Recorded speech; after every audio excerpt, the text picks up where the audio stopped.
참 선지자와 거짓 선지자를 가르는 기준이 있습니다. 성경에서 우리에게 증거해 준 말씀이죠. 어떠한 사람이 하나님의 말씀이라고 우리에게 대언하며 예언하죠. 또 다른 사람이 하나님의 말씀은 이것이다 라고 예언하고 대언합니다. 이 둘 중에 누가 하나님께로 보낸 참 선지자인가? 누가 하나님께로부터 보냄받지 않은 거짓 선지자인가? 구별하는 것은 너무나도 중요하죠. 이스라엘 백성에게는요, 수많은 선지자들이 있었습니다. 그 수많은 선지자들 모두 하나님께서 내게 말씀하셨다, 하나님이 너희에게 이렇게 말씀하라고 하셨다 하며 백성들에게 말씀을 전하고 증거했죠. 그렇다면 그들 가운데 누가 정말로 하나님께로부터 보냄받은 참 선지자이냐? 하나님은 말씀하십니다. 그의 말이 이루어지면 참 선지자요, 그가 말한 것이 이루어지지 아니하면 거짓 선지자라는 겁니다. 즉 하나님이 이렇게 말씀하셨는데 그 말씀하신 것이 온전히 역사 가운데 그들의 삶 가운데 성취되면 그 말을 전한 선지자는요, 참 선지자예요. 근데 하나님의 말씀이 이렇다라고 얘기했음에도 불구하고 그가 말한 것이 한 번도 이루어지지 않아요. 여전히 그의 말씀이 언제 성취될지 아무도 몰라요. 거짓 선지자예요. 우리가 예레미야가 참 선지자임을 알 수 있는 것이 바로 오늘 39장의 말씀입니다. 예레미야는 이 땅에 와서 하나님께로부터 부름을 받았습니다. 그는 하나님께 부름받은 말씀이 너무나도 명약관하죠. 많은 사람들에게 회개하고 하나님께 돌아오라. 그렇지 않으면 하나님이 너희들을 바벨론의 손에 넘길 것이다. 아니, 이미 너희의 죄가 너무나도 차고 넘쳐 하나님께서 이미 너희들을 바벨론 손에 넘겼다. 그러니 너희가 할 일은 바벨론에게 항복하고 하나님 앞에 잘못을 구하며 너희들이 그 지은 죄에 대한 대가를 치러야 된다. 그리고 나면 이후에 하나님이 너희들을 기억하사 온전히 회복할 것이다. 이것이 바로 예레미야를 통해 주신 하나님의 말씀입니다. 그러니 예레미야를 통해서 주신 말씀은 항복하고 죄의 대가를 받고 이제는 하나님의 용서를 기다리라 라는 말씀이었죠. 그런데 이 말씀을 들은 이스라엘 백성들은 예레미야를요, 굉장히 못마땅하게 여겼어요. 못마땅하게 여긴 게 아니라 그는 거짓말을 우리에게 증거한다고 하며 그 예레미야를 잡아 죽이려고 했습니다. 그런데 예레미야의 말이 참말이었죠. 그는 하나님이 보내신 참 선지자였습니다. 오늘 읽지는 않았지만 39장 1절부터 10절까지의 말씀은 어떤 말씀이냐면 바로 예루살렘의 멸망을 다루어주는 말씀입니다. 1절을 잠시 보겠습니다. 유다의 시드기야 왕의 제9년 열째 달에 바벨론의 느부갓네살 왕과 그의 모든 군대가 와서 예루살렘을 에워싸고 치더니 느부갓네살의 통치 9년 열째 달에 느부갓네살의 모든 군대가 예루살렘을 둘러 호위했습니다. 그리고 어떤 일이 일어납니까? 2절에 보니까요, 시드기야의 제11년 넷째 달 아홉째 날에 성이 함락되니, 느부갓네살의 9년이 아니라 시드기야 9년이죠. 그리고 나서 이제 시드기야의 11년, 즉 대략적으로 1년 6개월 정도가 지난 그때 예루살렘 성이 어떻게 됩니까? 함락이 된 거예요.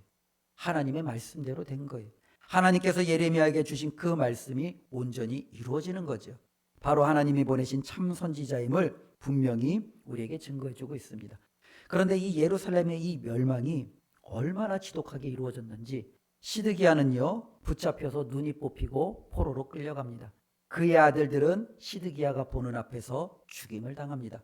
그를 따랐던 수많은 귀족들과 당시의 권력층들은요, 이제는 그들의 모든 삶의 도전을 잃고 죽임을 당하거나 포로가 되어서 바벨론 온 땅으로 끌려가는 비참함을 경험하게 됩니다. 왜 일이 이들에게 일어났느냐라는 부분이죠. 이 일이 갑작스럽게 일어났느냐? 아니죠. 예레미야가 끊임없이 경고했어요. 우리가 잘 아는 대로 예레미야는 요시야 왕 때부터 몇 번의 왕을 거칠 때까지 이 말씀을 증거했는지 모릅니다. 하나님이 너에게 진노하셨다. 회개하고 돌아오라. 그들은 회개하지 않았죠. 하나님의 말씀을 들었음에도 한쪽 귀를 듣고 한쪽 귀를 흘려버렸어요. 나 때는 심판이 오지 않을 거야. 아니, 예레미야가 말한 것은 말도 안 돼. 하나님께서 우리와 함께 하시는데, 하나님의 성전이 이 예루살렘에 있는데, 하나님이 정말로 우리를 선택하셨는데 예레미야가 말하는 모든 것들은 거짓이야. 이들은 그렇게 그냥 치부해버리고 마는 거죠. 그러나 하나님은요, 예레미야에게 주신 그 말씀을 온전히 이루셨습니다. 시드기야에게, 그를 따르는 수많은 귀족들과 지도자들에게, 그리고 백성들에게, 그들이 정말로 지금까지 붙들고 있었던 그 모든 것들이 얼마나 부질없는 것인지를 온전히 보여주고 때로는 나타내는 것을 우리는 깨닫게 됩니다. 이게 바로 1절부터 10절까지의 말씀입니다. 그런데 이 말씀을 보면은 예루살렘은 멸망했고 하나님의 백성 이스라엘은 포로로 끌려갔고 더 이상 어떠한 소망도 없는 것 같아요. 근데 이 어떠한 소망도 없는 것 같은 그때에 오늘 읽은 11절부터 18절에는 하나님이 여전히 소망을 주시고 기회를 주시고 품으시는 사람들이 나온다라는 거예요. 그 가운데 이제 두 사람이 우리에게 소개되어져 있죠. 한 사람은 누구냐면은 바로 예레미야예요. 예레미야는요, 하나님의 말씀 때문에 얼마나 많은 고통을 받았는지 모릅니다. 말씀을 전할 때마다 따귀도 맞아요. 침뱉음도 당해요. 사람들이 끌어다가 우물에 집어 던져요. 그에게 착고를 채우고 감옥에 가둬버려요. 어떤 사람은 그를 죽이려고 정말로 칼을 들어 그에게 덤비기도 합니다. 이러한 무수한 어려움을 당했던 사람이 예레미야예요. 예레미야는 집에서도요 쫓겨났지요. 모든 그의 가족들이, 그와 함께 자랐던 모든 친족들이 그를 나몰라라 하며 이 예레미야를 버려버립니다. 예레미야는 얼마나 비참한 삶을 살았는지 모릅니다. 하나님께로부터 젊었을 때 부름받아 하나님의 말씀을 전하겠다라고 서원했고 그 말씀에 따라 하나님의 말씀을 증거했건만 그에게 남은 것은요 온갖 핍박이에요. 그치지 않을 것 같아요. 이제는 그는 이 핍박을 받다 감옥에서 죽어도, 아니 어쩌면 하나님의 말씀을 전하다가 순교해도 전혀 이상할 것 같지 않은 그의 삶이 그에게 펼쳐졌습니다. 그런데 예루살렘이 멸망했고 나라가 망했고 주변에 있던 모든 사람들이 다 포로로 끌려갔던 그때에 예레미야는요 전혀 새로운 상황을 맞이하게 됩니다. 11절부터 14절까지의 말씀인데요, 이 예루살렘을 멸망시켰던 느부갓네살 왕이 그 가운데 하나의 은혜를 베푸는데요, 그 은혜를 베푸는 사람이 누구냐? 바로 예레미야예요. 이 예루살렘이 멸망당했는 그 순간에 이 예레미야는 어디에 있었냐면요, 14절에 보니까요, 사람을 보내어 예레미야를 감옥들에서 데리고, 그치요? 이 예레미야는요 예루살렘이 무너지는 그때에도 시드기야 왕이, 때로는 당시의 지도자들이 이 예레미야는 거짓말하는 사람이다, 우리 민족을 해롭게 하는 사람이다, 예루살렘의 멸망만을 이야기하는 반역자와 같은 사람이다, 그래서 그를 감옥에 그냥 가둬버린 거예요. 그럼에도 불구하고 그 땅이 멸망당했을 때 느부갓네살은요 전혀 다른, 어쩌면 이 예레미야를 대하는 것을 봅니다. 감옥에서 그를 끄집어냈고 그에게 자유를 주었고 그리고 그의 부하들에게 말하는 거예요. 12절에 보니까요, 그를 데려다가 선대하고 해하지 말며 그가 내게 말하는 대로 행하라. 즉 그의 부하들에게 말하는 거예요. 예레미야를 감옥에서 끌어와라. 그리고 그를 풀어주고 자유롭게 해라. 그리고 예레미야가 너에게 무엇을 원하든지 그가 원하는 대로 다 해주어라. 이것이 바로 하나님께서 예레미야에게 주신 하나의 은혜였습니다. 예레미야에게는 놀라운 하나님의 은혜가 주어지는 거죠. 오늘날도 마찬가지예요. 우리가 살아가는 이 시대는 세상이 전부다라고 생각합니다. 세상에서 무언가를 잃으면 그 사람은 실패자, 낙오자, 이제 더 이상 소망이 없는 자, 그렇게 낙인을 찍어버립니다. 그래서 모든 사람이 그것을 붙들어야만 행복하다라고 말합니다. 그러나 어떤 사람은요, 세상이 그 주는 것을 붙들지 않는 거예요. 하나님의 말씀만을 붙드는 거예요. 고난이 와도, 힘듦이 와도, 어려움이 와도 그것만을 붙들고 자신의 인생을 거기에 헌신하며 바치는 거예요. 마지막 때가 되면 이와 같은 판단이 임할 거예요. 세상이 전부인 것처럼, 세상이 평안을 줄 것처럼, 행복을 줄 것처럼, 세상이 내 인생의 모든 것을 다 줄 것처럼 했던 그 사람들은 결국에는요, 바벨론 느부갓네살이 와서 그들을 무너뜨리고 포로로 끌려가고 비참한 결과를 맞이하는 그 결과를 가질 수밖에 없지요. 그러나 세상에서 하나님만을 바라보며 오직 하나님 앞에만 순종하며 어려움 중에도 하나님을 붙드는 그 소망의 끈을 놓지 않은 사람에게는 하나님이 그에 상응하는 보답을 허락하여 주심을 우리는 믿게 됩니다. 저와 여러분들에게 이와 같은 믿음이 있기를 주님의 이름으로 축원을 드립니다. 세상에서 모든 것을 가져도 하나님 앞에서 아무것도 우리가 보상받지 못하면 비참한 자예요. 세상에서 우리가 어떤 보상을 받지 못해도 하나님께서 저와 여러분들을 이해하시면 그 사람은 가장 행복한 자예요. 우리에게 이와 같은 행복이 주어질 때 그것이 참된 기쁨임을 깨닫고 하나님을 더욱더 붙드는 삶이 되기를 다시 한번 주님의 이름으로 부탁을 드립니다. 15절부터 18절에는요, 또 다른 사람이 이제는 예루살렘의 멸망하고는 상관없는 놀라운 결과를 얻게 됩니다. 누구냐면 에벤멜렉이에요. 이 에벤멜렉도 38장에 나오죠. 많은 사람들이 예레미야를 잡아다가 죽이려고 해요. 그런데 구스인이었던 이 에벤멜렉은 시드기야 왕에게 가서 간청하죠. 예레미야가 무엇을 잘못했습니까? 사람들이 예레미야에게 행하는 것은 옳지 않습니다. 그러면서 그를 살리려고 애를 썼고 이 예레미야를 또한 살려주었습니다. 그러던 중에 예레미야는 다시금 감옥들에 갇히게 되었고 그의 나라는 그가 섬기고 있는 이 민족은 멸망을 당했습니다. 당연히 이 에벤멜렉도 다른 귀족들처럼 다른 사람들처럼 포로로 끌려가겠죠.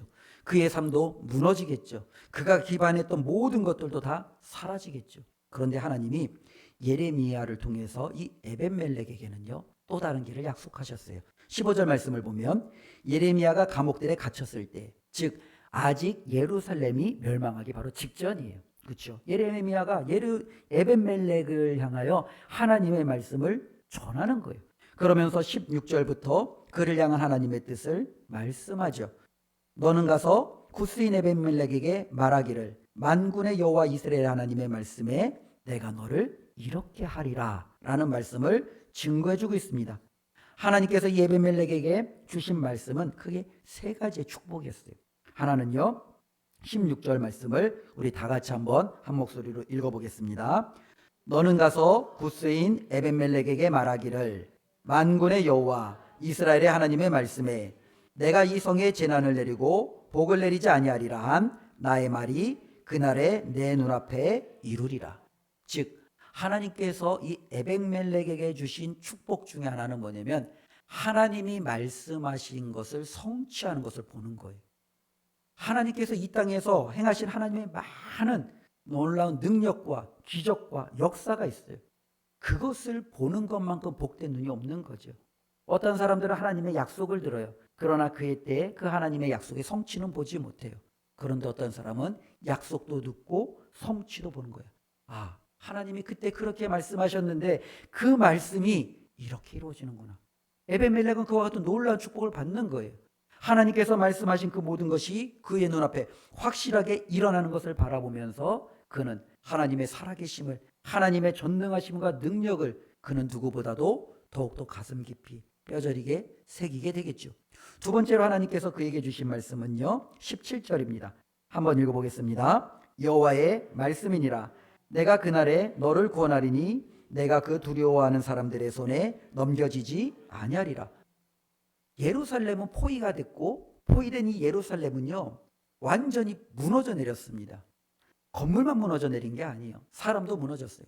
왕도 눈이 뽑혀서 포로로 끌려갔고 왕의 자녀들은 다 죽임을 당했고 귀족들도 온갖 모든 자신들의 재산은 다 빼앗기고 그들도 포로가 되었어요. 당연히 에벤멜렉도 예외가 될 수 없겠죠. 그런데 하나님이 뭐라고 그래요? 너는 예외야 라는 거예요. 하나님의 수많은 심판이 임하는 그 순간에 에벤멜렉에게는요 하나님의 그 심판이 임하지 않는 거예요. 어마어마한 은혜죠. 하나님께서 주시는 가장 놀라운 은혜 가운데 축복이 바로 이것 아니겠습니까? 하나님께서 마지막 때에 온 세상을 판단하시고 심판하실 거예요. 어느 누구도 하나님의 심판에서 예외가 없을 거예요. 그런데 하나님이 너는 예외야.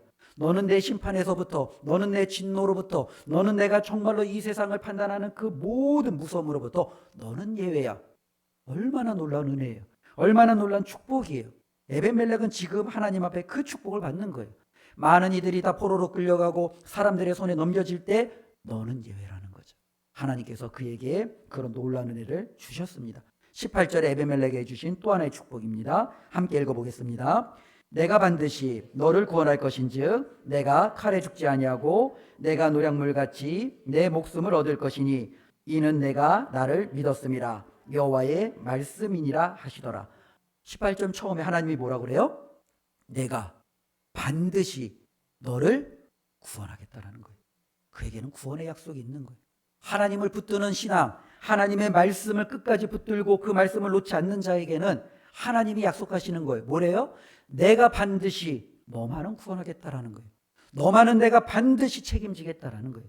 이 에벤멜렉에게는 이와 같은 놀라운 하나님의 역사가 있어요. 하나님께서는 그 이유도 밝혀주셨어요. 왜 그래요? 그가 하나님을 믿었기 때문에. 18절 우리가 마지막 본에 보면 내가 나를 믿었습니다. 하나님을 믿는 저와 여러분들이 되었으면 좋겠습니다. 이 세상을 살아가는 많은 사람들은요, 지식을 믿어요. 돈의 힘을 믿어요. 권력을 믿어요. 사람의 관계에서 오는 수많은 경험을 믿어요. 그런데 하나님을 믿는 사람들은 그만큼 사라졌지요. 우리는 여러 가지 지식과 때론 내 삶의 경험과 여러 가지 것들을 통해서 앞날에 대한 우리는 예측을 하고 그 예측을 믿고 우리는 투자도 하고 살아가요. 그러나 하나님을 믿고 나의 앞날을 맡기고 살아가는 사람들은 굉장히 희귀한 시대를 우리는 맞고 있어요. 에벤멜렉은요, 그 당시에 수많은 사람들이 돈을 믿고 수많은 사람들이 다른 것을 믿는 그 순간에도 그는 여호와 하나님을 믿고 있었다라는 거예요. 그리고 하나님은 누구보다도 그것을 정확히 알고 계셨어요.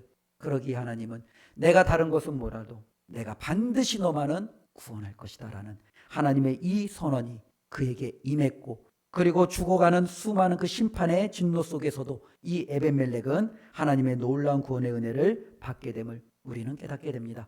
저와 여러분들이 오늘 이 말씀을 통해서 우리에게 주시는 교훈을 몇 가지를 한번 기억해 봤으면 좋겠습니다. 특별히 우리가 살아가면서 나도 모르게 우상이 결코 될 수 없는데 우상으로 만들어가는 경우들이 있어요. 이스라엘 백성이 그래요. 이스라엘 백성에게 이 성전은요, 축복이에요. 하나님이 내가 너희와 함께 하겠다라는.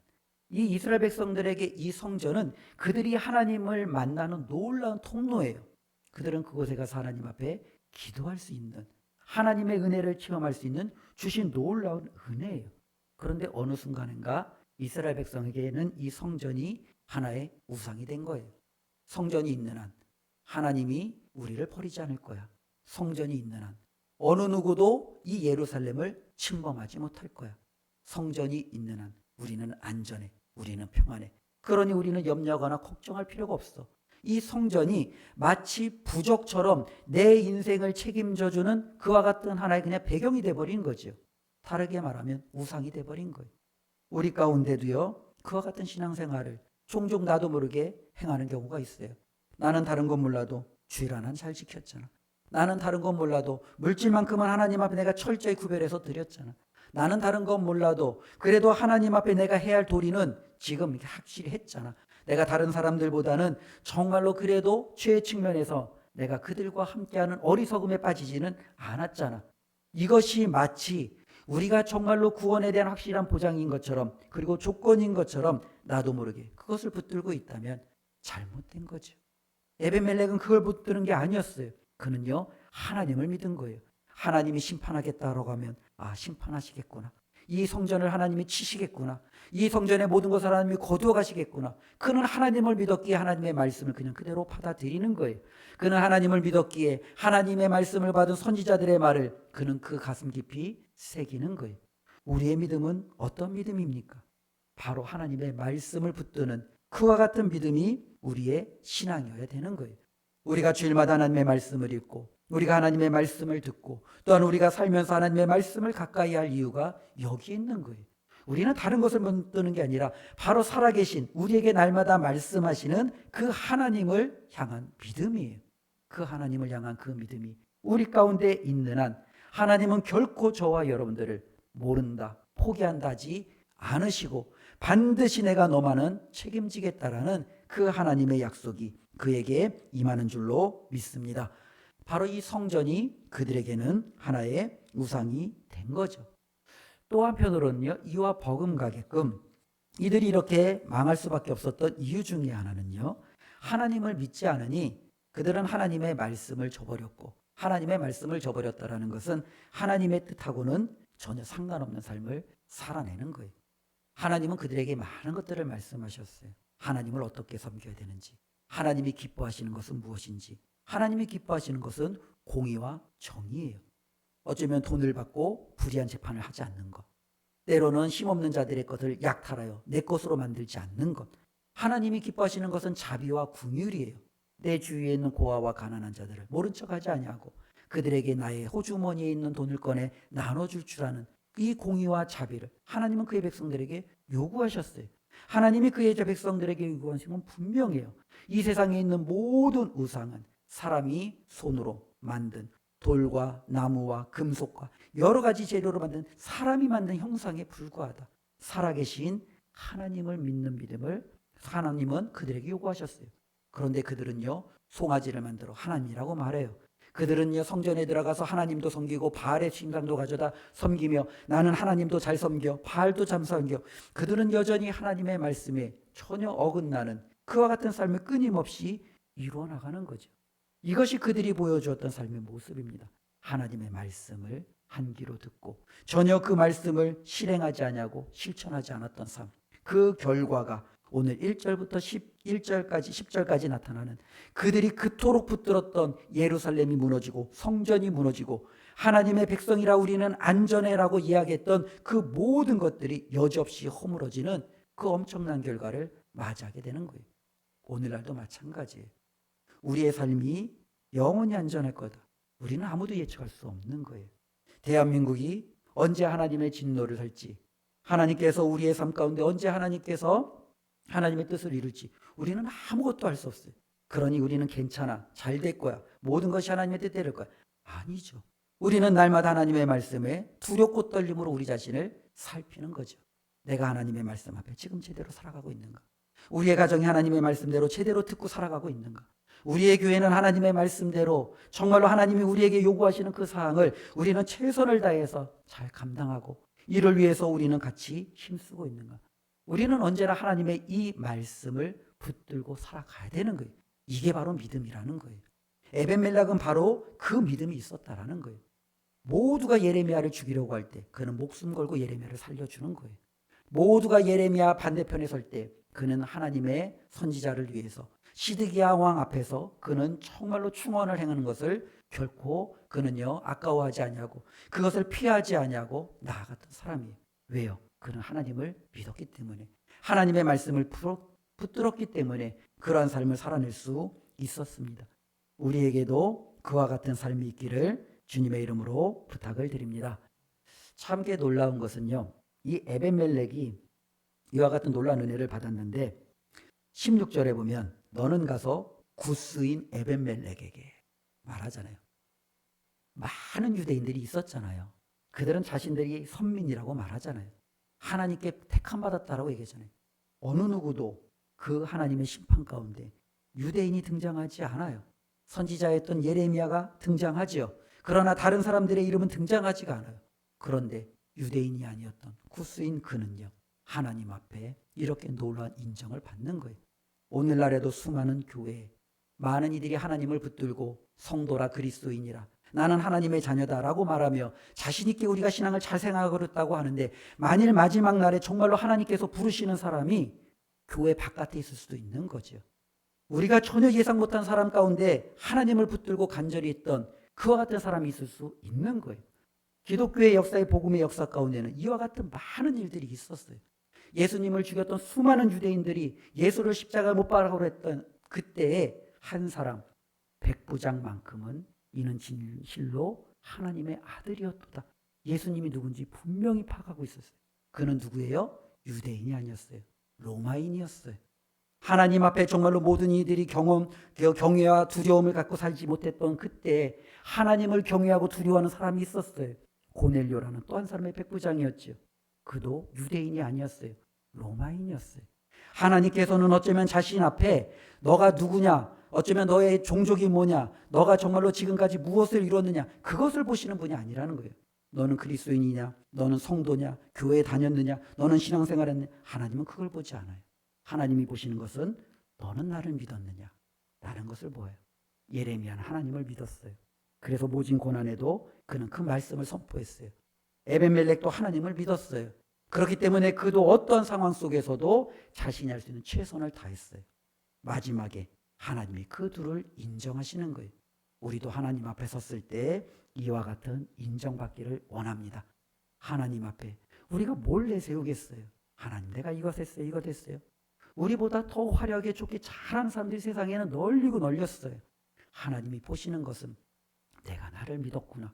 그 상황에서도 나를 붙들었구나. 나도 그건 잊지 않고 있다. 내가 반드시 너만은 책임지겠다. 라는 하나님의 놀라운 축복이 저와 여러분들의 삶 가운데 일어나시기를 주님의 이름으로 축원합니다. 기도하겠습니다. 그렇습니다. 하나님, 의인이 살아가는 것은 오직 믿음이라고 말씀하셨습니다. 에벤멜렉은 하나님을 믿었습니다. 하나님은 그 에벤멜렉을 잊지 않으셨습니다. 내가 반드시 너를 구원하겠다고 하신 하나님께서 그를 책임져 주셨습니다. 예레미야도 하나님을 믿었습니다. 그렇기에 하나님께서 심판의 그 순간에 예레미야를 건지시고 그에게 구원의 은혜를 베풀어 주셨습니다. 하나님, 우리는 하나님 앞에 무엇을 내세울 수 있겠습니까? 하나님, 우리도 믿음을 내세우는 자 되게 하여 주시옵소서. 세상 모두가 하나님을 믿지 않는 그때 우리는 하나님을 믿는 믿음으로 살아가게 하여 주시옵소서. 세상의 모든 사람들이 하나님을 떠나 세상의 것들을 붙드는 그때 우리는 오직 하나님만을 붙들고 살아가는 믿음 되게 하여 주시옵소서. 예수님의 이름으로 기도드리옵나이다. 아멘.